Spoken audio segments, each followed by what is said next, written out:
The galaxy had long dismissed Earth as a silent, weak world, a blue-green planet circling an unremarkable star, home to a species that had never ventured beyond their own moon. Among the mighty empires that stretched across thousands of light-years, Earth was considered little more than a primitive outpost, ignored and forgotten in the shadow of greater powers. Commander Rylan of the Kether Dominion viewed it as the perfect testing ground for his new fleet, a planet so defenseless that his warships could strike without resistance, proving the supremacy of his armada to rivals who doubted his rise. Yet as his flagship pierced the cold black of space and descended toward Earth's orbit, sensors began to detect something no one had expected: deep pulses of energy rising from beneath the planet's crust, like ancient hearts beginning to beat after millennia of silence. On the surface, cities trembled as tremors spread across continents, oceans roared with sudden fury, and skies burned with strange auroras that painted the night with impossible colors. Power grids failed, communication systems flickered, and people across the world looked up in terror as stars seemed to shimmer unnaturally, like something vast and unseen stirred between them. In the deep-sea trench of the Pacific, pressure gauges registered anomalies so intense that submarines stationed nearby were crushed like paper by tidal forces before they could send warnings. Then came the first shadow, a colossal silhouette rising from the abyss, casting darkness across hundreds of miles as its surface gleamed with strange metallic patterns older than recorded history. It was not a building. It was not a natural formation. It was a ship. From orbit, Rylan watched the emergence through the viewport of his command deck, narrowing his reptilian eyes as the massive construct climbed out of the ocean, water cascading from its hull in shimmering torrents. The ship dwarfed even his largest dreadnought, and yet it was silent, its immense weapons hidden beneath plates of alien alloy, its engines not yet lit. "Primitive world, you said?" one of his officers murmured, scales glinting in the pale light of the console. Rylan bared his teeth in a sharp grin that betrayed his unease. "One ship does not make a fleet," he growled, but as the words left his mouth, another tremor rippled through Earth's magnetic field, followed by two more signatures, one rising from the Himalayan peaks, another from beneath the sands of the Sahara, each as massive as the first. Across the globe, humanity could only watch in fear and awe as titans emerged from hiding, their forms blotting out the sun and shaking the ground with their presence. No one on Earth knew where they had come from or why they had remained buried for so long. Scientists scrambled to explain the impossible readings, governments broadcast panicked messages, and military commanders prepared futile defenses, though no human weapon could match what had risen. In orbit, Rylan's fleet shifted position, wary now of approaching too close, but his pride overrode caution. "They are waking, not ready to fight," he told his crew. "We strike before they rise in full." His command ship released a swarm of drones, sleek machines armed with plasma lances capable of burning through starship hulls.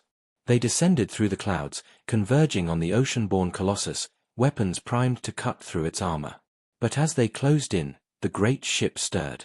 Lines of light flared across its surface, blue and gold patterns flowing like rivers of fire along its hull. The air trembled, a low hum building until it vibrated through the bones of every living thing nearby. Without warning, a burst of energy rippled outward, not as a weapon, but as a pulse. The drones froze mid-flight, systems dead, before tumbling into the sea like broken toys. On Rylan's bridge, alarms blared, readings spiking far beyond known energy thresholds. The commander's grin faded. This was no primitive defense grid. This was technology so old and so advanced it mocked his fleet's designs. And yet, the great vessel did not strike back. It merely rose higher, water cascading from its sides as though it were shaking off the weight of ages, and turned its vast hull toward the stars. Deep within, something stirred, not a machine, but something alive, something that had waited far longer than any human civilization had existed. Around the world, the other colossal ships began to awaken as well, their surfaces lighting up with ancient runes, their engines igniting with a silent fury that caused the clouds above them to swirl like hurricanes. Some hovered in place, others climbed toward the edge of space, and all of them pulsed with a rhythm that seemed to echo like a heartbeat, synchronizing across oceans and continents as if calling to one another. Humanity watched in awe, terror, and wonder, not knowing whether these were protectors or harbingers of destruction. Rylan's claws tightened on the rail of his command deck, his eyes reflecting the glow of the awakening giants. For the first time in years, he felt something he had almost forgotten: fear. Not of Earth, but of what had slept beneath it.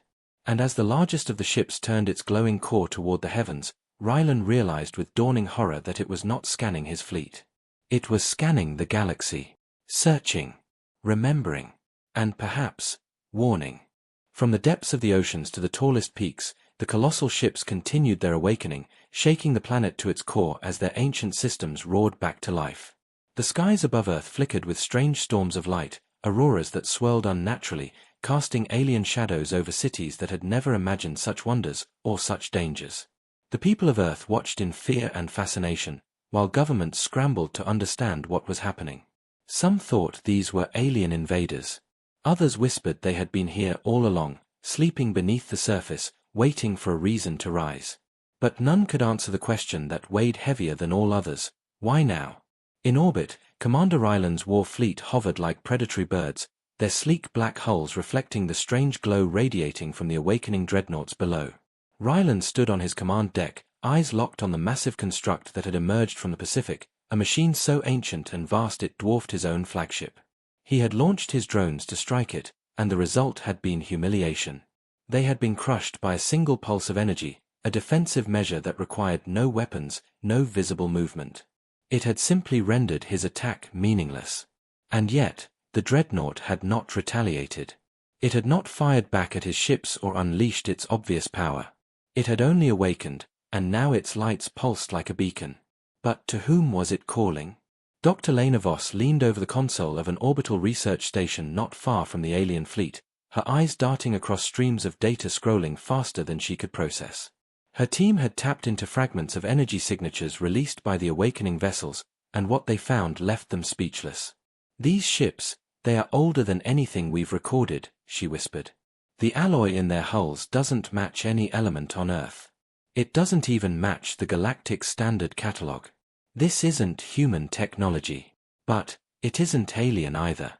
Not entirely." Her assistant frowned, confusion in his eyes. "What does that mean? Who built them?" Lena hesitated, staring at the readings before answering. "Someone who lived here before us. Someone who left or vanished." Below them, the awakening intensified. The second dreadnought rose fully from the Himalayas, shedding layers of rock and ice as its massive engines came online, displacing air in great waves that shook the mountain ranges for hundreds of miles. The desert-born colossus followed, sending golden sands spinning into cyclones as its surface flared with radiant light. Around the globe, seismic monitors went wild, magnetic fields shifted, and satellites malfunctioned as the energy output of the three awakened titans climbed into unimaginable ranges. And still, deep tremors suggested more were yet to come. On his command deck, Ryland tried to mask his unease. "Send another strike," he ordered, though his voice lacked its usual steel. "Target the smaller one in the mountains. Test its defenses."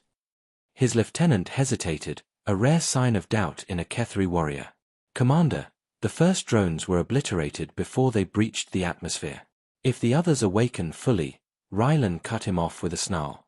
"I said, strike." The lieutenant obeyed, launching a volley of guided plasma lances toward the Himalayan dreadnought. The weapons streaked across the atmosphere, bright tails cutting lines of fire through the sky. And then, just as before, the ship stirred, not with guns or shields, but with something far more terrifying. It released a silent wave of energy, and the plasma lances simply ceased to exist. Not destroyed. Not deflected. Gone. As if they had never been fired. Ryland's claws tightened on the railing. He had seen many weapons across the galaxy, beams that could pierce planets, torpedoes that could tear through moons, but he had never seen something erase matter itself. Yet the dreadnought offered no aggression. It did not turn its terrible power toward his fleet. It simply rose higher, its lights pulsing faster, brighter, almost rhythmic, as though broadcasting a message to the stars. Dr. Voss leaned closer to her console, recognition flashing in her eyes. "It's a signal," she whispered. "They're not just waking up, they're calling to something." Her assistant swallowed. "Calling who?" She hesitated, then turned to face him. "Not who. What? These are not warships in the traditional sense. They're guardians. Sentinels. But what are they guarding?" On Earth, across deserts, mountains, and cities, strange whispers filled the air. Not literal voices, but vibrations that resonated deep within the bones of those nearby. Some faintly heard words, though none could agree on what was said. Others swore the ships were trying to speak, not to the aliens, not even to the scientists, but to the planet itself. Something older than civilization. Something waiting. Far beyond Earth, in the cold void of space, the beacons reached their destination. Across distant sectors, ancient listening posts long thought abandoned flickered to life, receiving the pulse of the awakening. Machines buried in dead moons, forgotten by time, began to hum again. And deep within Ryland's instincts, something primal stirred, an emotion his people had nearly forgotten. Not fear of death. Fear of awakening something far worse than war. On the horizon of Earth's orbit, a new light appeared, distant at first, then closer, growing as if something vast was approaching from hyperspace. Ryland stared at the expanding glow, and for the first time, he wondered if he had made a grave mistake. These ships were not warning him to leave. They were warning the galaxy of what was coming. And it was coming fast. The light expanding beyond Earth's orbit was no ordinary glow. It pulsed in sharp intervals, like a heartbeat, as something massive pushed its way out of hyperspace. Commander Ryland stood frozen on his command deck, claws tightening on the railing as his fleet scanners tried to calculate the scale of what was emerging. First came the distortion wave, rippling across the void like a mirage, bending starlight. Then, with a flash brighter than a sun, the vessel appeared, a leviathan of black steel and shimmering energy, easily larger than all three awakened dreadnoughts combined. But it was not a single ship. As the light faded, more shadows followed, one after another, slipping out of hyperspace with flawless precision. Each was colossal, bristling with weapons arrays that made Ryland's advanced fleet look like a pack of raiders. The lead vessel bore markings none had seen for millennia, symbols carved into its hull, ancient and sharp, glowing faintly as though alive. Ryland's second-in-command stepped closer, voice trembling. "Commander, these aren't Kether ships. These aren't from any empire we know. Their design, it's older. Far older." On Earth, scientists scrambled to make sense of what was happening. Dr. Lena Voss stared at live data feeds from orbital telescopes, her pulse racing. "They answered," she whispered. "The dreadnoughts sent out a signal, and someone heard it." Her assistant leaned closer. "But who are they? Are they friends? Or something worse?"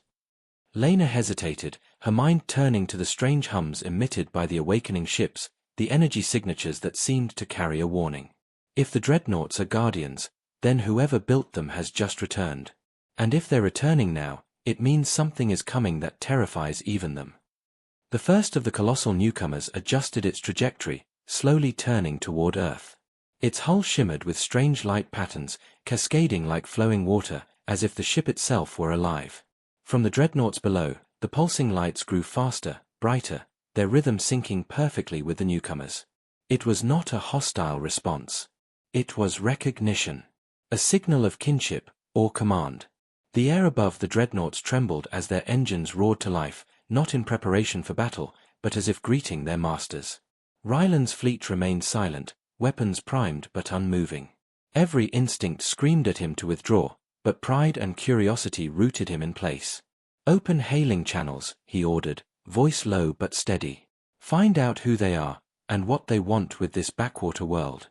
His communications officer obeyed, broadcasting signals across every known frequency. No response came. Instead, the lead vessel emitted its own transmission, not as sound, but as a wave of light and energy that rippled across Ryland's fleet, causing temporary power surges in their systems. It was not an attack. It was a scan. A deep, penetrating probe that seemed to read not only the composition of his ships, but the very intentions of those aboard. Then, the impossible happened. One of the Earth dreadnoughts moved. The ocean-born colossus rose higher, breaking free of the last shreds of gravity, and ascended into the upper atmosphere, its sheer size casting a shadow over Ryland's fleet. Its surface shifted, panels opening to reveal vast chambers filled with glowing spheres of energy, not weapons in the conventional sense, but something more primal, something capable of rewriting the very laws of physics. Ryland felt his mouth go dry. "Stand by," he ordered his crew, though his voice faltered for the first time. On the ground, people around the world watched in awe and terror as the dreadnought climbed into space, disappearing into the shadow of the alien leviathans. News channels broadcast shaky footage from satellites, narrators struggling to explain what they were seeing. Theories spread like wildfire. Some believed humanity had been under the protection of these colossal machines all along. Others claimed Earth had been a prison, its guardians keeping something locked away. And then there were those who feared the truth, that the Dreadnoughts had not awakened to save humanity, but to prepare the planet for its place in a war older than history. Inside the lead alien vessel, something stirred, something alive, though no one could yet see it. The ship released a second pulse of energy, deeper and stronger than the first, directed not toward Ryland's fleet but beyond the system entirely. It spread like a shockwave through the stars, reaching into distant sectors of the galaxy. The message was clear, though no words translated it. The Guardians have awakened, and the world they protect is no longer hidden. Ryland's mind raced. He had come here to conquer a forgotten world, to display his strength to rivals. But now he understood. Earth was no forgotten world. It was a vault, a secret shielded by sleeping titans, and his arrival had triggered their awakening. He had revealed it to forces far beyond his comprehension. Worse, whatever had just answered the signal was not the threat. It was a response to the real danger, something that had not yet arrived. The Dreadnoughts began to move in unison, their massive frames shifting into formation beneath the alien Leviathans. Together, they turned their glowing cores outward, facing the void beyond the system. Then, slowly, a tear appeared in the fabric of space, a rift shimmering with unnatural colors. From within, a soundless vibration rolled forth, heavy with malice, carrying the weight of something vast and ancient, something hungry. Humanity watched. Ryland trembled. And the galaxy, once so sure Earth was weak, began to realize it had been wrong. Terribly wrong. The rift grew wider, tearing through the void like a wound in reality, spilling unnatural light into the dark of space. Colors that should not exist shimmered around its edges, twisting and bending, as though the universe itself struggled to contain what was trying to emerge. Commander Ryland stood rigid on his command deck, his claws gripping the rail with a force that dented metal. He had seen black holes devour stars, ion storms rip apart fleets, and weapons capable of slicing moons in half, but he had never seen anything like this. Whatever lay beyond that rift was not simply entering their world, it was forcing reality to bend to its will. The alien Leviathans above Earth shifted formation, surrounding the rift in a defensive arc. Their glowing hull patterns changed again, pulsing faster, sharper, as if communicating warnings across wavelengths beyond conventional technology. The Dreadnoughts responded, rising further into orbit until they hovered like silent guardians around the planet, their radiant cores now fully awakened. The hum they produced deepened, vibrating through Earth's atmosphere, rattling windows, and making the oceans quake. It was not just noise, it was a harmonic barrier, a resonance field building in anticipation of what was coming through. Dr. Lena Voss, watching from her orbital research station, felt her skin prickle as readings spiked off the charts. Her monitors showed gravitational anomalies rippling outward from the rift, pulling at the edges of nearby moons and even distorting Earth's tides. But what disturbed her most was the energy signature bleeding through. It was not mechanical. It was alive.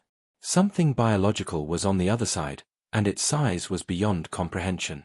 "This isn't a fleet," she whispered to her assistant, her voice barely audible. "It's something living, and it's bigger than anything we've ever recorded."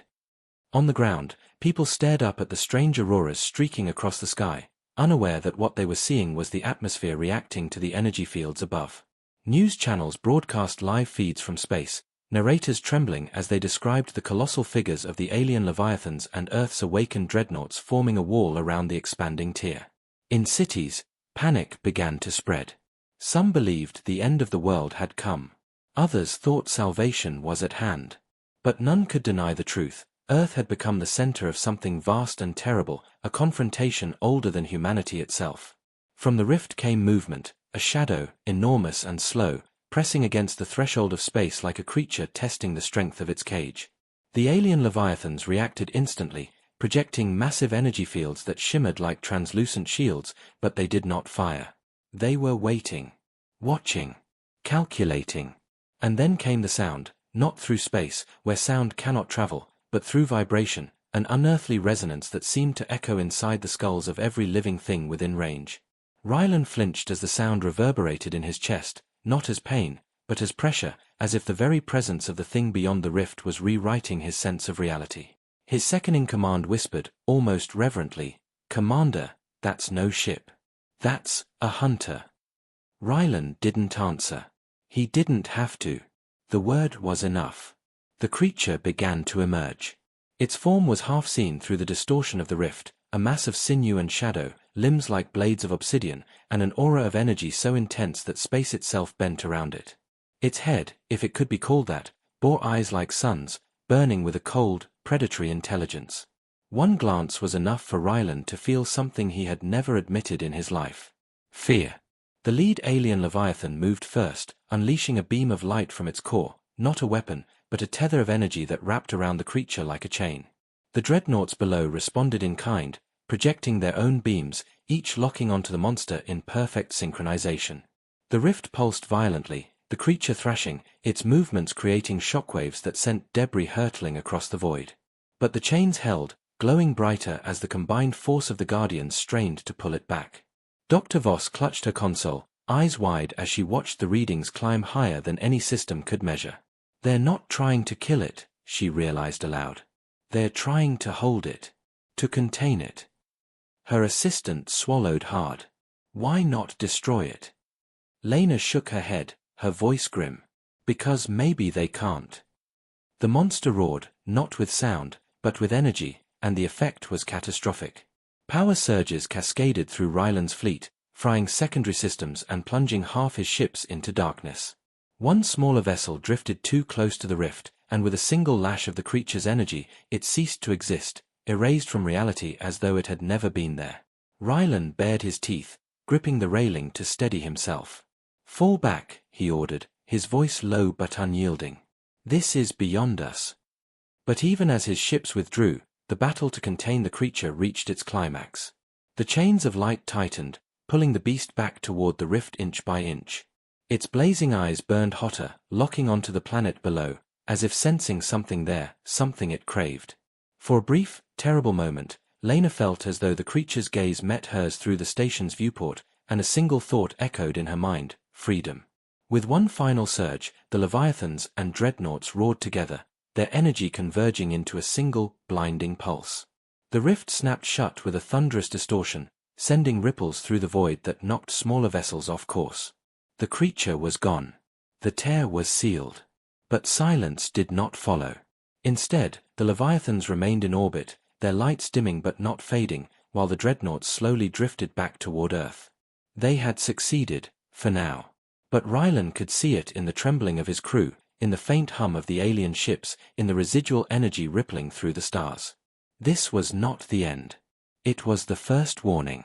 Something had found Earth, and it would try again. The silence after the rift's collapse was heavier than the battle itself, a quiet that stretched across orbit and down to Earth's surface like the stillness before a storm. Yet, it was not true silence. The alien Leviathans remained above the planet, their massive forms casting faint shadows over the blue and green sphere below, their hulls still glowing with strange, pulsating patterns. The Dreadnoughts, though returned to their hovering positions near Earth's atmosphere, thrummed softly, like colossal engines that refused to rest. The Guardians had done their job, but no one, least of all humanity, knew how long the barrier would hold. In orbit, Commander Rylan stood over the holographic display of his fleet, the readings still chaotic from the earlier energy surge. Several of his ships had suffered heavy damage, 2 were beyond repair, their crews already evacuated and drifting toward recovery pods. And yet, for the first time in his career, the damage didn't matter. He had seen something no fleet commander should ever see: power beyond empires, technology beyond reason, and a creature that could unmake reality with a glance. "Send word to High Command," he ordered, his voice calm but hollow. "Tell them. Earth is not what we thought." His second-in-command frowned. "Should we warn them of whatever that thing was?" Rylan shook his head. "If we describe it, they won't believe us. They'll come here in force, thinking they can claim this world. But they'll only trigger more of those things. No. For now, we observe. And we pray those ships keep holding the line." On Earth, the media had erupted into chaos. Images of the rift, the alien Leviathans, and the towering dreadnoughts filled every broadcast, but governments were scrambling to control the narrative.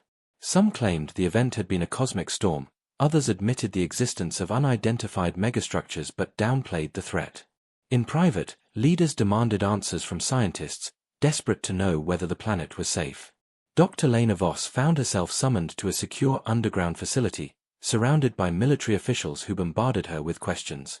She stood before a massive screen displaying telemetry data from the battle. "The Dreadnoughts are not human-made," she explained, her voice steady despite the tension in the room. "They predate us, by thousands of years at least. Whoever built them left Earth behind as a vault, not a home. And whatever tried to come through that rift wasn't random. It was looking for this world." A general leaned forward, eyes narrow. "And what about those other ships? The ones that appeared first?" Lena exhaled slowly. "I believe they're the original builders, or at least their descendants. They didn't come here to destroy us. They came to make sure that thing didn't get through. The Dreadnoughts recognized them. They answered their call." Murmurs filled the room, heavy with unease. One official asked the question no one else dared to voice. "Doctor, will it come back?" Lena hesitated, then nodded. "Yes. Whatever it was, that wasn't its full form. That was a projection. A scout. The real danger hasn't arrived yet. But when it does, the Dreadnoughts may not be enough." Meanwhile, far above, the Leviathans began to move, not away from Earth, but closer to the Dreadnoughts. Their lights flared brighter as they transmitted streams of energy, not toward the planet, but into the machines themselves. Across the globe, sensors went wild, detecting massive energy spikes deep within the Dreadnoughts' cores. It was as though the ancient ships were being upgraded, rearmed, awakened even further.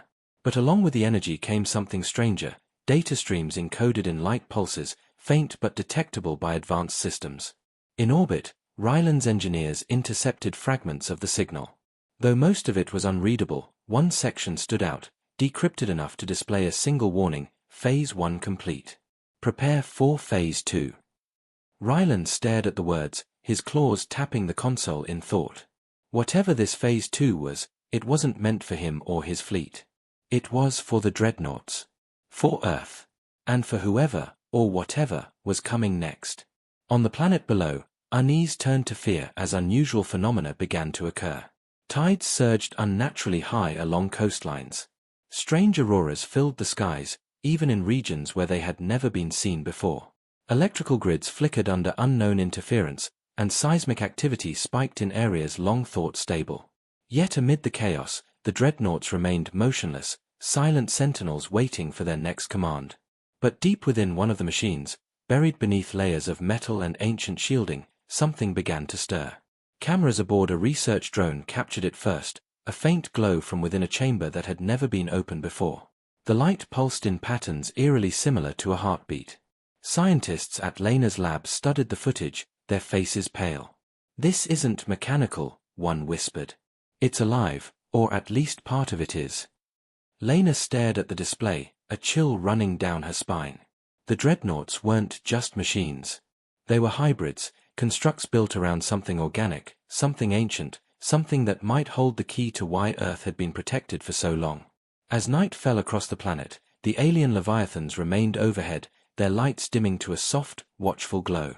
The world below settled into uneasy silence, but high command centers across multiple alien empires were already buzzing with intercepted transmissions.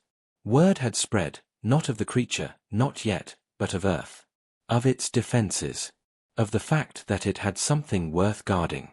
Commander Ryland stood at the edge of his deck, staring at the distant blue world, his mind heavy with the truth. The galaxy had believed Earth was weak. But tonight, he had seen power older than empires and forces capable of challenging reality itself.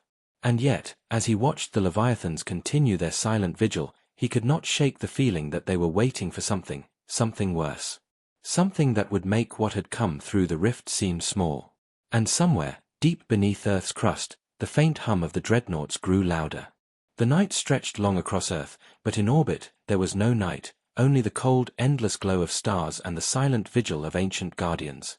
The alien Leviathans floated like living monoliths beyond the edge of the atmosphere, their hulls flickering with slow, deliberate pulses of light. The Dreadnoughts hovered closer, unmoving yet alive, their faint resonance echoing across Earth's magnetic field like a low, haunting hum. For most of humanity, the threat seemed gone. The rift was closed, the monster sealed away. But those who had seen what truly happened knew this was only an intermission.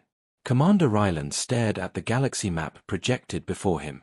His fleet, damaged and scattered, hung in a defensive arc between Mars and Earth, their engines dimmed to conserve power.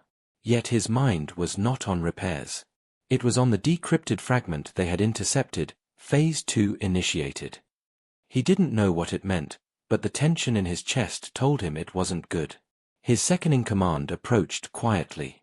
"Sir, the crew is asking, are we staying or leaving?" Ryland didn't answer right away. He turned his gaze toward Earth, where clouds drifted lazily over continents, hiding the colossal machines below. "We're staying," he said finally. "But not as soldiers. As witnesses. Whatever happens next, the galaxy will want answers. And we'll be the only ones who can give them." Meanwhile, on the planet's surface, Dr. Lena Voss hadn't slept in 2 days. She sat inside a secure lab buried deep beneath a mountain, staring at real-time scans of one of the dreadnoughts. The chamber that had begun glowing earlier was now fully active, sending rhythmic energy bursts through the ship's core. Patterns emerged, complex, almost musical sequences of light and vibration. She recorded the data, running it through every decryption program available, until one finally produced partial results. "It's a map," she whispered. "But not of space, of something else." Her assistant leaned closer. "What is it mapping?" Lena swallowed. "Not where, when." The data stream wasn't a star chart. It was a timeline. A countdown. The dreadnought wasn't just waking up, it was tracking something. And the sequence suggested that the event, the real event, was less than 2 weeks away. Far beyond Earth, in the quiet reaches of space, other civilizations were stirring. Word of the confrontation had spread faster than light, whispered across trade routes, encoded in spy reports, carried by merchants and scouts. For centuries, Earth had been dismissed as a backwater world, barely a footnote in galactic archives. Now, it was something else, a vault, a fortress, perhaps even a weapon. And where power gathered, greed followed. On a distant moon, a warlord of the KRYTH Dominion stared at a holographic projection of Earth, his scaled fingers tapping impatiently on the armrest of his throne. Ancient technology, guardians older than history, and weapons that wake only in defense of this one planet, he growled. "If we control it, we control them." His generals exchanged uneasy glances. None dared remind him what had happened to the last thing that had tried to breach Earth. Back on Earth, Lena's team detected another shift, not in space, but in the planet itself. Seismic sensors deep within the crust began recording harmonic vibrations identical to the dreadnought's hum. Something below ground was responding to the machines in orbit, something vast and long dormant. It wasn't just the dreadnoughts protecting Earth, it was the planet itself. Late that night, Lena stood alone at the viewing platform of the research station, watching the sky. The Leviathans were still there, unmoving, watching. One of them pulsed a single flash of light, brighter than the rest, and for a heartbeat, Lena felt something impossible, a thought, a presence, touching her mind. It was not words, not exactly, but a sense of urgency, of warning. A vision formed in her mind, a galaxy in flames, entire fleets torn apart, worlds swallowed by shadows. And at the center of it all, Earth, not as a battleground, but as a beacon. She staggered back, gasping. Her assistant rushed to her side. "What happened?" Lena steadied herself, her face pale. "They're not just here to protect Earth," she said, voice shaking. "They're calling for reinforcements. Because what's coming won't stop at this planet." In orbit, Ryland's fleet detected faint energy spikes from the edge of the solar system. At first, they assumed it was a scout ship or a lone traveler. But as the readings grew stronger, the truth became clear, multiple signatures, dozens, then hundreds, approaching at speeds beyond standard warp. Not hostile. Not military. Something else. Ryland's claws tightened on the railing. "Refugee fleets," he muttered, realization dawning. "They're running from it." By the following day, the first of the fleets arrived, ships scarred and broken, engines sputtering, hulls burned by weapons no one recognized. Entire species spilled from them, beings of light, crystal, gas, and bone, some barely capable of surviving outside their ships. They spoke of the same thing, a wave of destruction sweeping across sectors, devouring everything in its path. Not an empire. Not a fleet. Something worse. The Leviathans did not react, nor did the Dreadnoughts. They merely waited, their lights pulsing in slow, steady rhythm, like a heartbeat counting down to something no one could stop. Lena stood before the leaders of Earth, her voice grim as she delivered the truth. The galaxy believed Earth was weak. They thought they could ignore us. But now they will come here. Not to invade. To hide. To fight. To survive. And when the storm finally reaches us, she paused, glancing toward the sky where the dreadnoughts hung like silent gods. The real war will begin.